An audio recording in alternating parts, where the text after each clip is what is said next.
realize I'm wearing the same sweater that I was wearing last Friday, but I promise I have changed my shirt since then. Tuesday marked the 1 month mark till my 20th birthday. I found a list of 20 things you're supposed to do before you're 20. We're gonna go through them and see if I've done them all. Take a road trip. I've done that a lot of times, like both before I was in my teens and while I was in my teens. Have an epic kiss. Try a food you can't pronounce. I grew up overseas, so I've tried a lot of foods that I can't pronounce. Record a cover of your favorite song and post it on YouTube. I don't know if this is my favorite song, but I did cover The First Cut is the Deepest by Cat Stevens, and I posted it on Monday, and I will link that in the doobly-doo and right here. Go skinny dipping. I didn't do that while I was in my teens, but when I was little I've done it. Does that count? Participate in a flash mob. The summer after my senior year, in 2011, my family and I were participating in the Hilkamora pageant, which is a big Mormon show, and my family was in it, and the cast had a talent show, and my friends and I put on a flash mob before the talent show. Like, we interrupted the MC and stuff, so it was kind of part of the talent show, but technically it was a flash mob because they didn't know what was coming. We had to move places because the internet in my room where I was filming wasn't working. Fall in love and get your heart broken. Sleep under the stars for one night. When I was 12 or 13 for Christmas, we got a trampoline, and my best friend Selena and I decided it would be a good idea to camp out on the trampoline, like spend the night sleeping on the trampoline.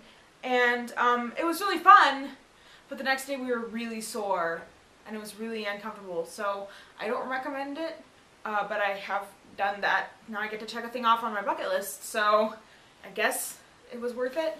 Pull a fun all-nighter. I'm assuming this means like not an all-nighter for school. I have pulled all-nighters, but I don't know if they would be defined as fun, but they were not for school, so maybe. When I pull all-nighters, it's usually just like I'm marathoning a TV show on Netflix and don't want to stop.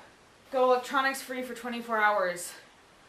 I don't, like maybe I've done that, like maybe when I was like 13, like when I like didn't have a cell phone and like wasn't addicted to the internet. It wasn't on purpose though, so I don't know if that counts. Vote. I think it means like vote in a like election for my country.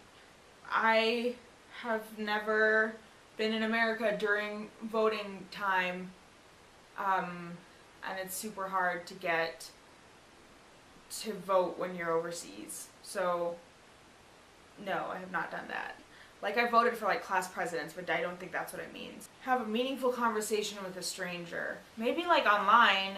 I talk to people online a lot. Does that count? Because usually they're people that I'm becoming friends with. I'm not a very good teenager, apparently. Get a passport and take it somewhere. I've had a passport since I was like super little. I was like 1 or 2 the first time I left the country, because my grandmother's family's from Mexico, so I've spent a lot of time there. And I obviously lived overseas for like half my life. So I've had a passport forever, basically. Learn to play a song on an instrument. I can play a lot of songs on a lot of instruments. I play ukulele and viola. Viola's my main instrument. I'm the best at it. And I can kind of play piano too. Get a job. I've had a few jobs. My first job was as a nanny in New York City, and I lived with these 2 like modern artists who were like super good. Like the Museum of Modern Art has bought stuff from them. And they had 2 little girls, and I lived with them and I took care of the girls. That was my first job. It was really fun. Write a love letter to yourself. Open it 10 years later. I don't know how you're expected to do that within your teens, because your teens only last 7 years. So learn to have a basic conversation in a foreign language. I can have a basic conversation in French and Spanish and Arabic. Dance in the rain. I've done this a lot of times because I grew up in the Middle East where it rains like twice a year maybe, if you're lucky. And so when I was younger, and probably more recently too, every time it rained, my siblings and I would like go out and dance in the rain, and because it was like exciting and like once a year type of event. Go to a movie or dinner all by yourself. I have done both of those things. I can't think of a specific example, but I know I have definitely done them because I am not cool. The last one is learn to cook your favorite meal. I've been pretty much cooking for myself since I was like 15. So yeah, I can cook my favorite meal. Thank you guys so much for watching, and I will see you guys on Monday.